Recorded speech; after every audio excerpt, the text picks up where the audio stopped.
Hey everyone, it is Lisa with Are You My Cousin? And it's Thursday, so we are back for our weekly chat about genealogy. And as you can tell, I have a guest with me. Mary Eberle of DNA Hunters is here with me today. So welcome, Mary. Thank you so much for joining us again. Thanks, Lisa. It's great to be here. Glad you're here. So as you're coming in, I'd love to hear where you're watching from. Hey, Robert's watching from Southern California. And so glad to have you here. And I'm in my rather chilly office this week in North Carolina. Our weather is doing the typical pre-spring weather here, Barry. We're like 81 day this week and it's in the 40s. So we're kind of up and down, definitely. So yeah, I would love to hear where you're from, how you're doing. Hey, Melissa from cold Colorado. Yes. And Flo is back from Oregon. Nice to see you guys. So as you're coming in, let me just tell you a little bit about what's happening here at Are You My Cousin this week. I guess I should start with last week, which was Roots Tech. I hope you guys were able to take advantage and watch some of the live presentations they did, participate in some of those perhaps.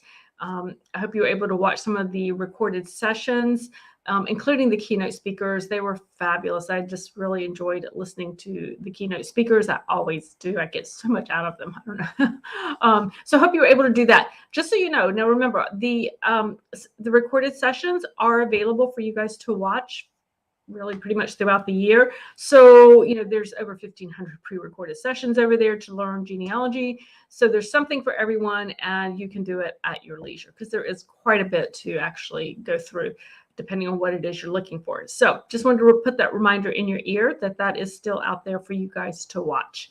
So, hey, Teresa, good to see you from South Carolina. Yay. Danny's back from Ohio. Hey, Vicky from Florida. It's nice to see all these familiar names. Sherry from Texas. Hey, Dave from Madison, Wisconsin.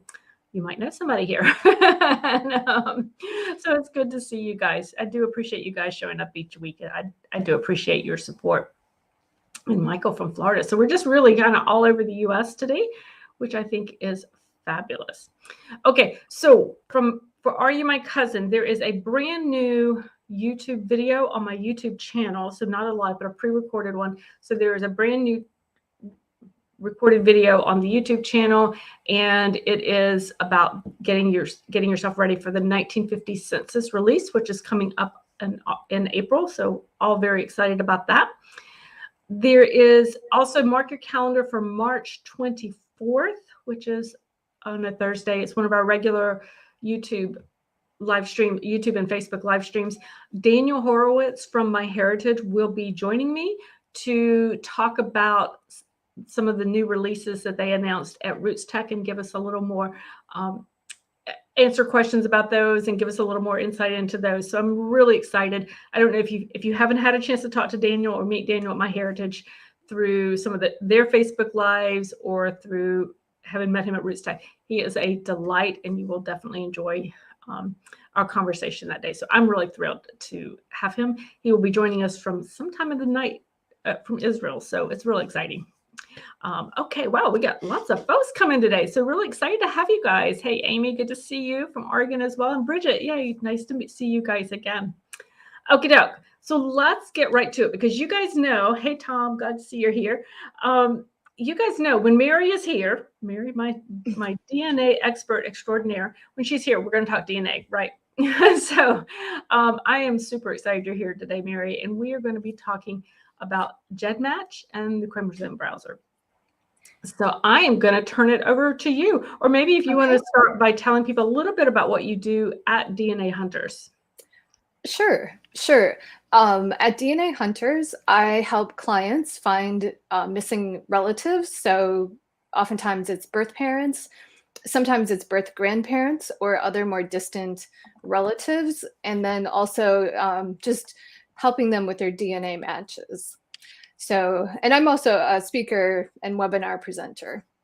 So, yes, yep, things are mostly virtual now, of course, still.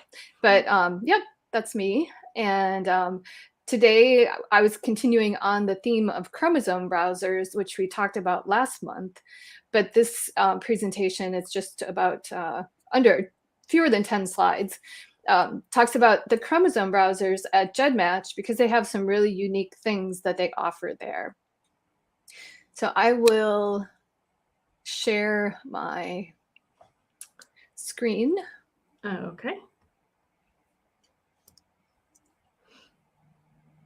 I'll let you know as soon as I see it and pop it up there for everybody. Okay. Okay, there it is. I'm going to make it Okay. bigger for you guys there so you can see it really well. Okay, Perfect. you're ready to go, Mary. Okay, thanks so much, Lisa. So some unique chromosome browsers at GEDMatch. And just to start off quickly, in case you haven't heard of GEDMatch, it's a free third-party website. And by that, I mean they don't do DNA testing. So I would call Ancestry not a free, well, of course not free, but not a third-party website. So it's a separate website that was set up by two men. It's now owned by another company. It's free, although you can pay $10 per month for a tier 1 membership, and then you will get additional tools to use.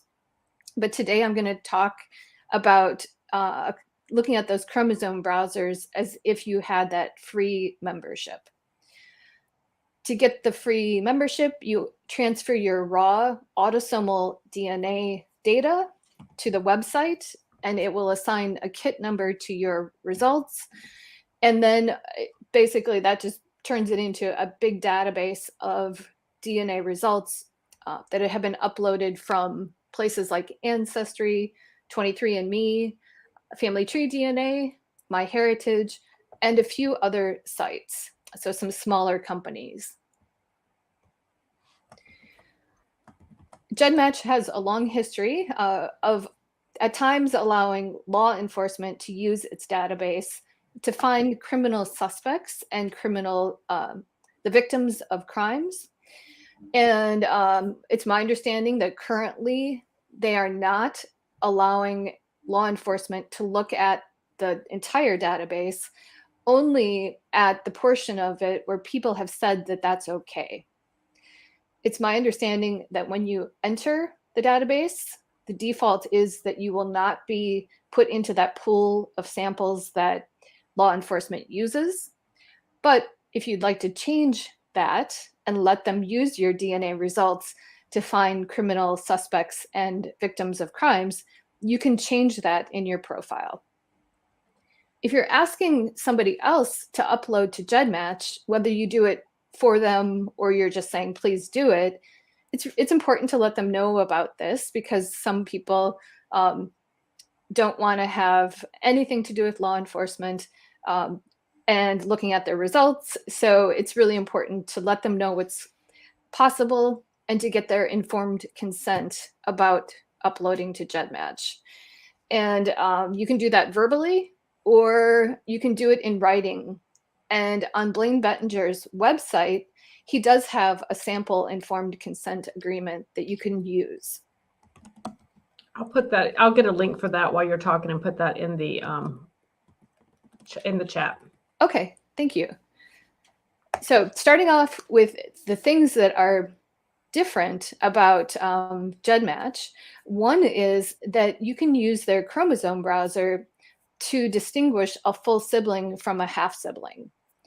And this might come up where you have a match that is in that middle area in terms of the centimorgans shared with a match, where you're not sure, is this a full sibling or a half sibling?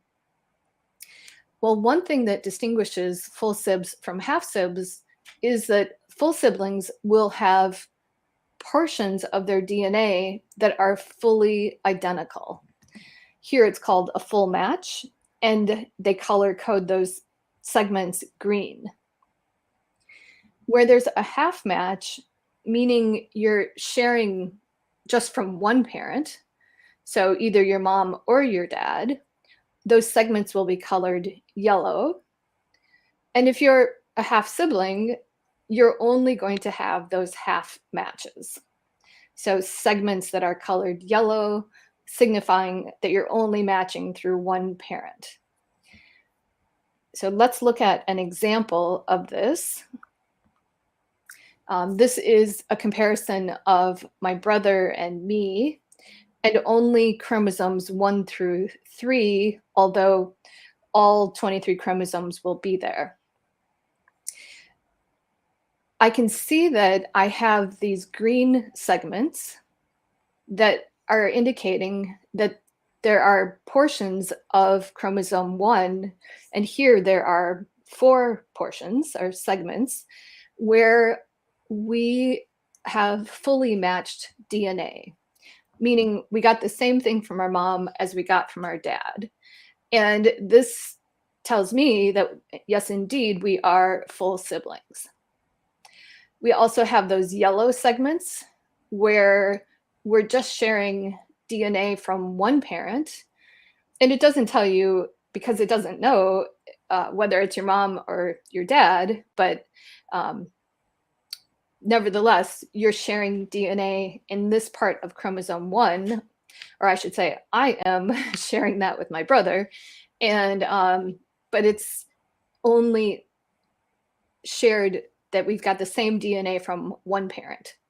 So each parent can pass down either DNA from their mom or DNA from their dad, so your grandparents, and it's going to be randomly distributed. And part of the time, you're going to get portions of chromosomes where you're not matching at all. So for example, right here on chromosome 2 in the middle, my brother and I got different DNA from our mom and from our dad. And then I also wanted to draw your attention to the blue segments, and that is color-coded as being a significant match. So basically a long stretch of DNA that is a solid piece. So here you can see that this segment is partially half identical and partially fully identical.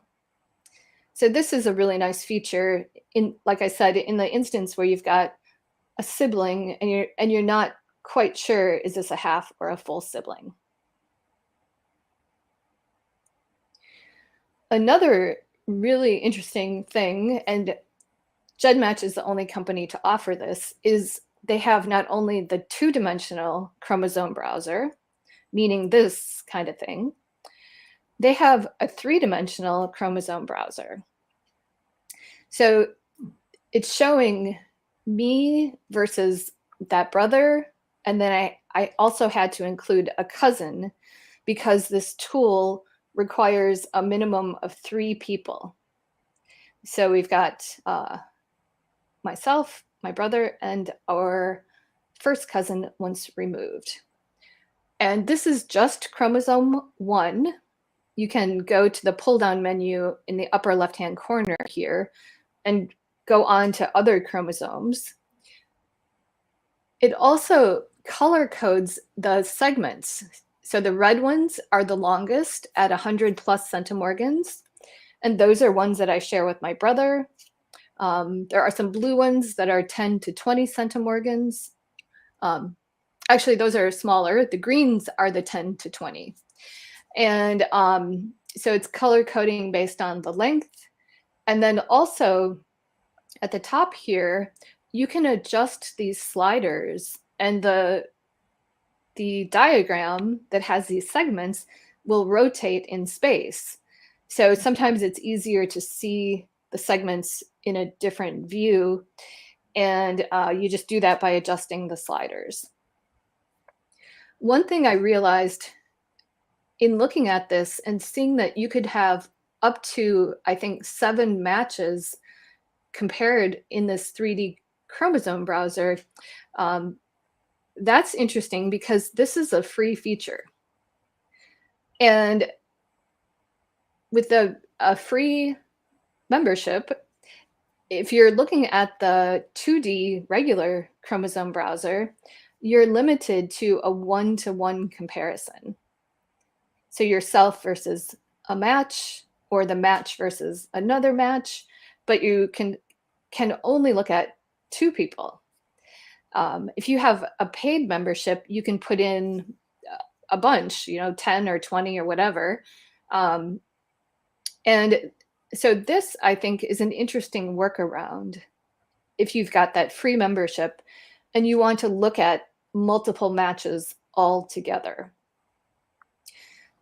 So I'm not sure why they decided this got put into the group of free tools, but it is. So that is an interesting feature, and that three-dimensional aspect is only at GEDMatch. Okay, so Ancestry. Everyone knows that they have no chromosome browser. And sometimes we'd like to look at the segments of DNA that we share with our matches. And Ancestry says, we don't have a chromosome browser and we're never going to have one. So if you're testing there and you want to see the segments of DNA that you're sharing with your match, if you transfer your results into GEDMatch and then your matches also do that, well, now you can compare them in the chromosome browser at GEDMatch. In the old days, the kits that came in from Ancestry started out with the letter A. So a single letter A and then several numbers. So you could look at your matches and know where they tested. So when they upgraded to the latest platform, in your table of matches, they'll tell you the source. So where did the DNA come from? And this tells me that because there's an A, that this first person, so I just captured this one column, but the first person came in from Ancestry. This one came in from Ancestry, and then this one also came in from Ancestry. This might be important if you can convince another match at Ancestry to upload to GEDMatch. It's also really helpful because sometimes you can see things. You can see a match on GEDMatch and analyze it there, and then you can go back into Ancestry and now you've learned something about them. So let's say you're looking for your long lost Italian ancestor, and you've got some known matches at GEDMatch who are Italian, and now you find some new ones who match those Italian matches. If you know that they have an A at the beginning of their kit number, you can go back into Ancestry and try to find them. So, and the difference between this versus that, this is just that this kit was migrated in when Ancestry went from the original Ancestry to Genesis, which is what a later version was called. So you can also compare DNA matches from different DNA testing companies. So this was relevant for one of my clients really early on, where she was trying to figure out why she had these DNA matches, and she hadn't tested at every DNA testing company, but some of them had uploaded to GEDMatch, and she was also at GEDMatch. So she was able to look and see a comparison of her DNA results from, let's say, Ancestry to people who had tested, for example, at 23andMe. And the coding of these kits, in the old days, as I mentioned, Ancestry kits started out with an A, Family Tree started out with a T, 23andMe started out with an M. Today, the kit numbers start out with 2 random letters. So you can't just look at the kit number and know where they came from. But if you go to that source column that I mentioned earlier, it will tell you where the kit came from. So if we come down to the bottom, I would know that the person in this row, even though they had 2 random letters in their kit number, I can see that they came from 23andMe. So this is also a great way to get a feel for what do my matches look like at a company where I haven't tested. So just a and also if, let's say, somebody has tested only at one place and they're not willing to test someplace else, maybe you can convince them instead to transfer to GEDMatch. It's a nice way to, like you said, compare across platforms. Mm-hmm. Or testing platforms, I should say. Right. Yep. It's really helpful. So the last thing that is different at GEDMatch is that they show you your XDNA in the Chromosome browser. And a couple companies do this. 23andMe does it. Family Tree does it. Of course, Ancestry does not. And then MyHeritage, even though they have a chromosome browser, they don't show XDNA in their chromosome browser. And XDNA is the DNA we get it from our mothers. Women have 2 X's and men have 1 X from their mom and a Y from their dads. And it's sometimes known as the 23rd chromosome because it comes after 1 through 22, which are the autosomal DNA chromosomes. And as you can see from this, GEDMatch calls it chromosome 23. And I'm showing a comparison of myself versus one of my matches. And we've got this single piece of DNA that is labeled significant. The table tells me it's 33.7 centimorgans. So that is a pretty big piece of XDNA. There's a little more information down here, like how many SNPs were compared. I'm primarily looking at the length. And one of the interesting things about this match was that this person also matched my brother. So my brother, he's on GEDMatch. And my brother, as a male, his XDNA came from our mom. So that was interesting. I didn't know this was a maternal match just from my DNA because this X could have come from my dad. So because the second X in women comes from their dads. So anyway, so this was, I'll wind it up with this, but this match and seeing this XDNA, and I saw him initially on GEDMatch, that he was matching not only me, but my brother. This helped me break through a brick wall in my family tree and find the birth parents of my second great grandmother.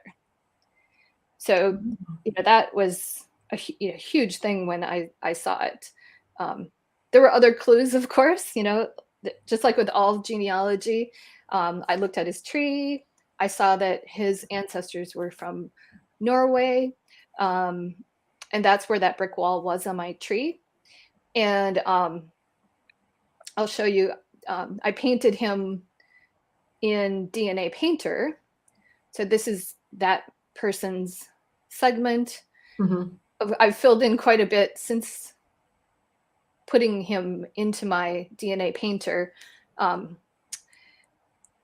painting, but that was a huge clue. And it also helped me figure out who these other people were. This is one of my brothers, my other brother, and so on. But the last thing you can do is exporting these segments into DNA Painter. And for that, you would just highlight the information in the table, copy it, and then open up the DNA Painter chromosome painting, and then say you want to paint a new match, and then it opens a window and you paste that information into the window, and then it paints these segments into your profile. So that match was super important for my genealogy. Right. And with that, okay, can you go back to the slide with the one more? Yeah. So this is that your match, and you matched on that. You have that strong X match with the length. So you've got 33.7 centimorgans. Yours alone, like you said, you just knew you had a match that was significant, but you really didn't know paternal or maternal, right? Until you were able to look at your brother's, because we know that he would have gotten the X from his mother and matched the same guy. Okay. Right. I wanted to make sure I talked that through to clarify it in my head too, and make sure if anybody has questions to ask, feel free to ask. Yeah. So what a nice way to look at it, especially since Ancestry does not have the Chromosome browser to be able to look at that. Right. And could you have done that? You couldn't have done this on Ancestry, right? Right. This was the first place this match showed up. Although obviously he transferred his results from someplace else. I think it was from Ancestry. Okay. But like he just had never, he was such a low match that he never like was in front of my face, or if he was in front of my face, I just was like, oh, I don't know who this guy is. But where he really jumped out at me was on GEDMatch. Interesting. It does give you a different perspective. So like, you're right. Sometimes I wonder when I look at matches, say on Ancestry or one of those, that am I overlooking somebody because they don't appear to be a strong match, but I haven't necessarily compared them to see if they're in GEDMatch yet to see, hey, is that actually a stronger match than I realize? So it's always nice to get a different perspective on a match. Definitely. Right. I think this person, if I remember correctly, he's a half-fourth cousin. Oh, wow. So we might have shared no DNA at all, but he just happened to share this DNA and I think one or two other segments in my autosomal chromosomes.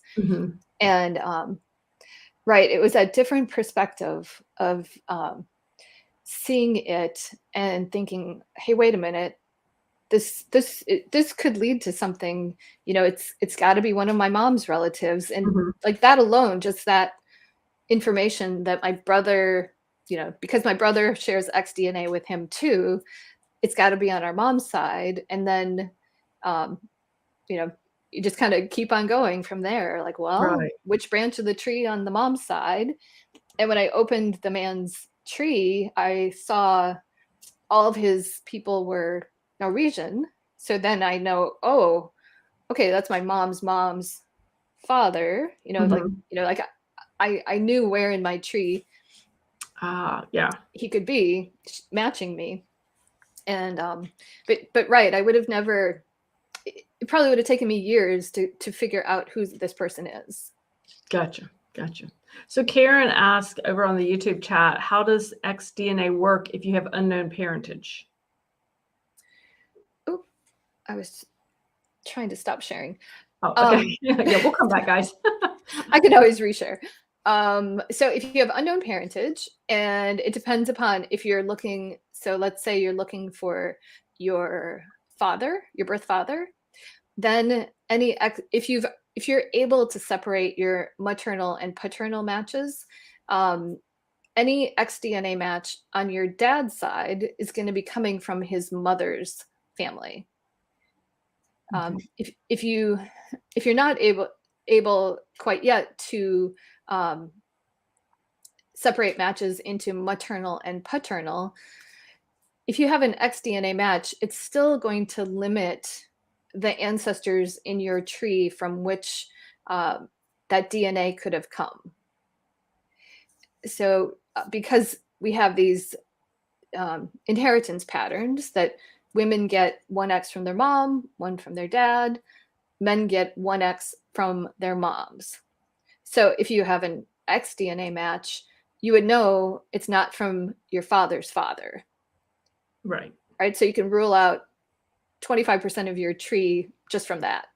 Okay. The matches came from the remaining 3/4 of your tree, and it's narrowed down even more than that, because that rule about from whom you can inherit XDNA it goes up every generation. So at every level, you're able to rule out more and more branches. Right. Okay, so she gives a little more information. She has a half brother on DNA on GEDMatch, and it says we share the same mother. So she's got a half brother, and she knows they have the same mother. So she's looking for the father. So that would actually help her out to know. I'll let you explain it. You're the expert. Okay. So if you do know the mother, or yeah, she said they share the same mother. Okay. So then if you have additional matches, and ideally if you can paint on DNA Painter, because you're probably going to share some XDNA with that brother. And if you've got segments, it'll let you figure out, are those any other XDNA segments paternal? Mm-hmm. Well, it's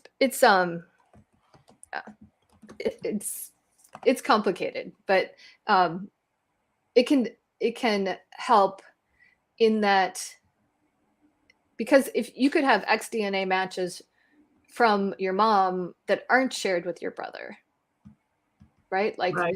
Mm-hmm. my brothers and I, going back to that painting, between the two brothers I have, it doesn't cover my entire X. So there are parts of my X that are maternal, but they're not shared with my brother. So I would be looking at shared matches, who's not matching my brother, my half brother, and then from there analyzing those matches. And that's the main, like the majority of the work. Right. Okay.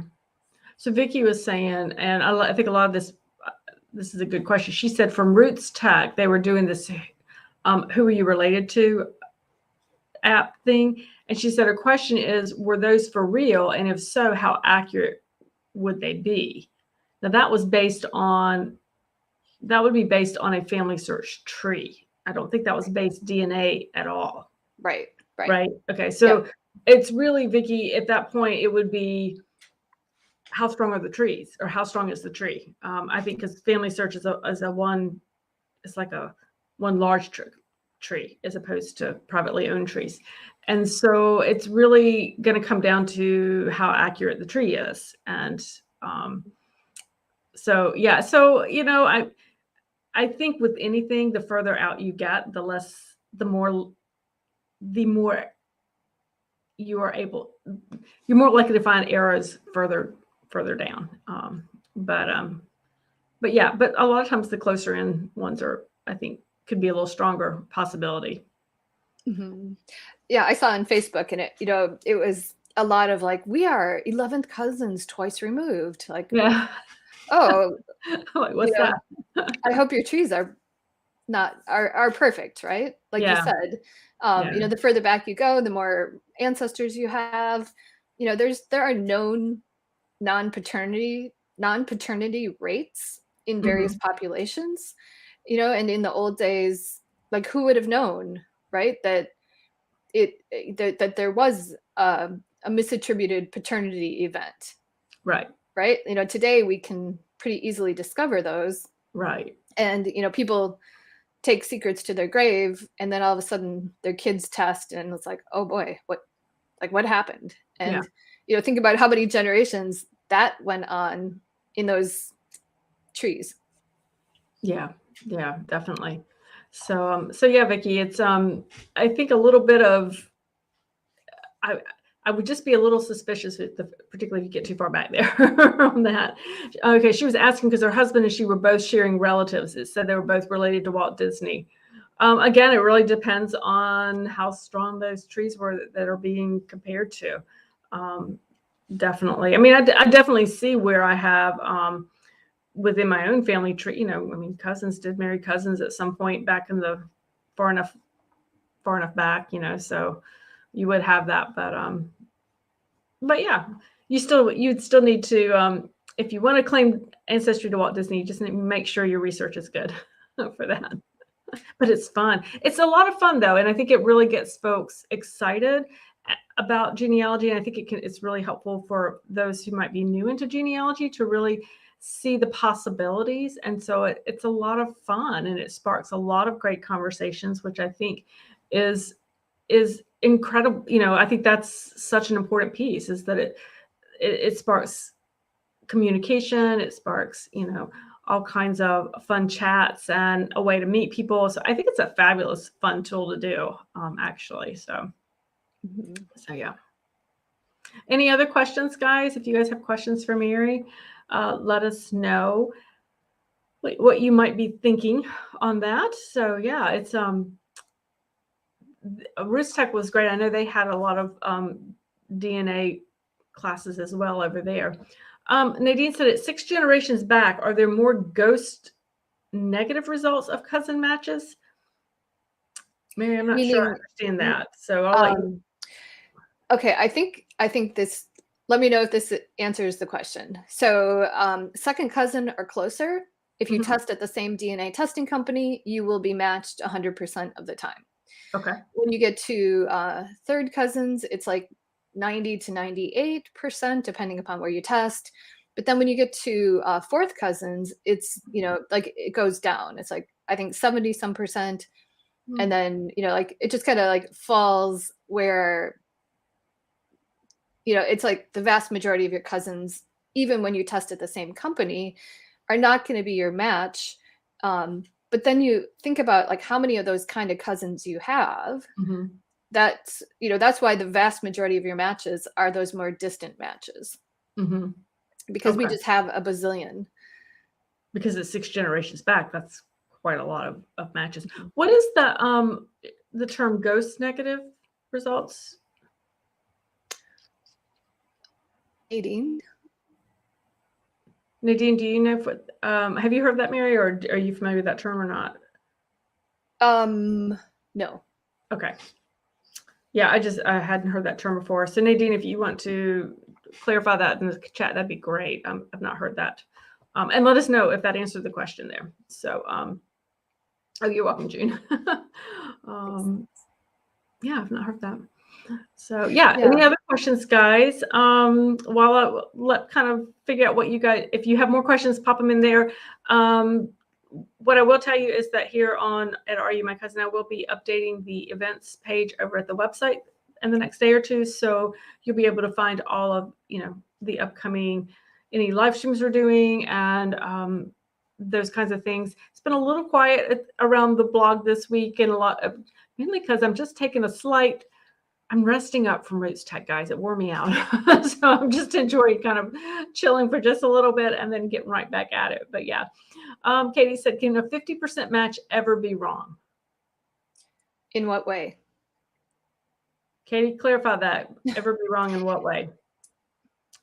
And Nadine did clarify on YouTube. We're talking about the ghost. Let's see, ghost. Hang on. Nadine's flipping by. She said ghost is like when they're supposed to be related, but there's no DNA, or there's minimal DNA, is what she right. Definitely 6 generations back, I would think that the majority of your matches, even if you tested it at the same testing company, which you have to unless we're talking about GEDMatch, they're not going to show up in your match list. Yeah. So that means if you're designing a research plan to look at a distant ancestor and you have identified potential cousins who descend from that very distant ancestor, you need to keep that in mind. And ISOG, ISOGG.org, has a table showing the statistics.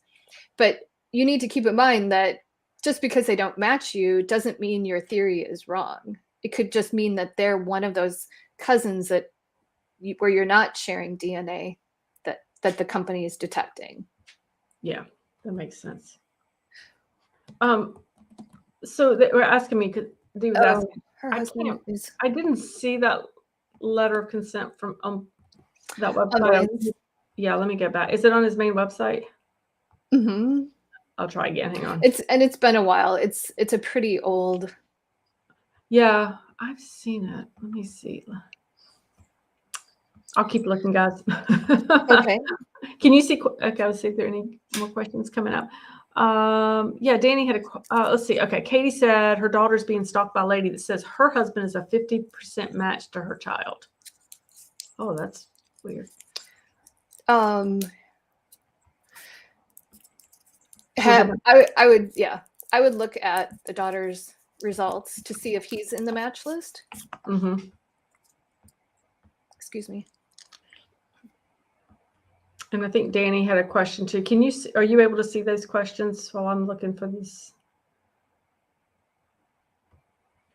Let's see.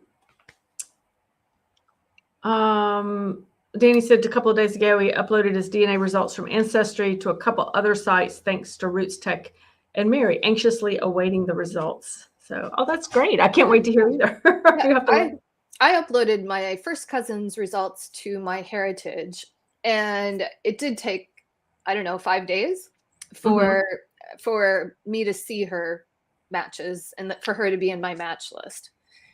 And the reason I did that is I wanted to paint those segments in my DNA painter profile. And it's just fun to have it. And during Roots Tech, or up until I think March 8th, that was free. Otherwise, it is free, but then if you want to have all of the features, then you have to pay a one-time unlock fee of $29 to MyHeritage. Yeah. Yeah. All right, Katie, give us a little bit more information. She said he is a match. He's her top person. So I guess she's just curious if that's can be right or not. And I don't know if that's something, if we're getting into an area that you want to reach out to Mary separately, Katie, that might be a thought there too. So, yeah. All right, guys. Well, I'm going to go ahead and wrap things up a bit.